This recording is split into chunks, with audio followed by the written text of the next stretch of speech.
Namaste, Jai Bharat. I think one should make a distinction between the administration of China and the people of China. Let me talk about the people of China and then, of course, the administration of China. We in Bharat have got historical relations with the people of China. They also, by and large, Buddhists. A religion that originated from Bharat, a religion that originated from the Vedopanishadic knowledge tradition. So there is a definite knowledge connection between Bauddha Dharma and the Vedic Dharma. Definite, very explicit knowledge connection, and definitely with this knowledge connection, there must have been definite gives and takes between the two cultures of Bharat and China. And subsequently, look at the contribution of China, the same Bauddha Dharma. The Chinese had branched it out, developed into Taoism, Confucianism, etc. It means on the basis of their understanding of Bauddha Dharma, they have developed it into further extents, newer dimensions. So that's how knowledge gets bifurcated. That's how knowledge becomes evolved, and that's how knowledge spreads. So this is the situation with the people of China. Look at the Chinese people, how they had been interacting with the rest of the world. They have their own distinct culture. This is a Chinese culture. It's a tea, or not just tea, much more than that. They have the distinct culture, they have their dynasties, they have their history, everything. But then, with the coming of 100 roses blooming, communism, Maoism, etc., of course, now there is no communism in the entire world. China, of course, is making communism as an instrument for oppression at the hands of the dictators. There's a kind of Marxist or communist dictators whom I would like to call the communist bourgeoisie. Bourgeoisie is a Marxian term, and they are the communist bourgeoisie who's ruling China, and that, of course, is a very crafty kind of dictatorship. Nobody else has any say. Those people in authority would like to do whatever they feel like. So that's it, really, precisely a dictatorship.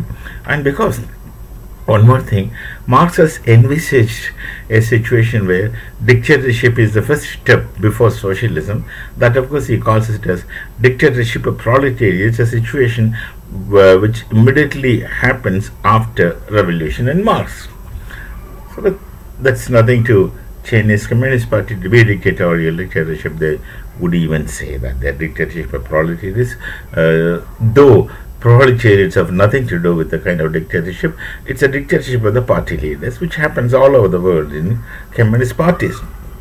Even in a place like Kerala, the southernmost tip of Bharat, there is this kind of dictatorship, and it changes attire, it changes form, it changes disguises from time to time as and when it is required. They are very crafty and dynamic in that situation. So China today, I don't think anyone in the world trusts China as a nation. I'm not talking about the people of China. The people of China are estranged, are alienated. That's the point which I missed in between. The people of China are estranged and alienated from their history and their culture and their past through communism. Though communism speaks about delineation, and though Marxism as a theory, as a theory of alienation and delineation, they are the greatest alienators practically when you come to see. They have alienated China from their own culture, from their own history, their own past, and in one word, their own ancestry. So these people are neither here nor there kind of situation in China. They are not Buddhist or explicitly. There is no serious support for Buddhist tradition, and they are simply forced to be living making a materialistic existence by the communists, so-called, who are not communists in the real sense, the communist parties in China. So China today, of course, as I was telling, I don't think anyone would seriously trust China, because you do not know what they're going to do when. If you look at the world, China has their interest everywhere, and unnecessarily they would want border disputes with all neighbors. With almost all neighbors, they have border disputes, and they would dream that the other property is theirs, other property is theirs. This had been going on for quite some time, and I'm talking about Panama. The Panama Canal has begun at the instance of the French engineers. They were digging Panama Canal, but then they could not complete it. They could not complete it because there were some 20,000 plus casualties during the process of the digging of the Panama Canal. And many as such disasters fell, and the French abandoned the project of Panama Canal. But then subsequently later, the Americans, the US took over. They paid for all the instruments which were left there by the French, and they restarted the Panama Canal project and completed. And the Panama Canal actually belongs to the US, and they were using.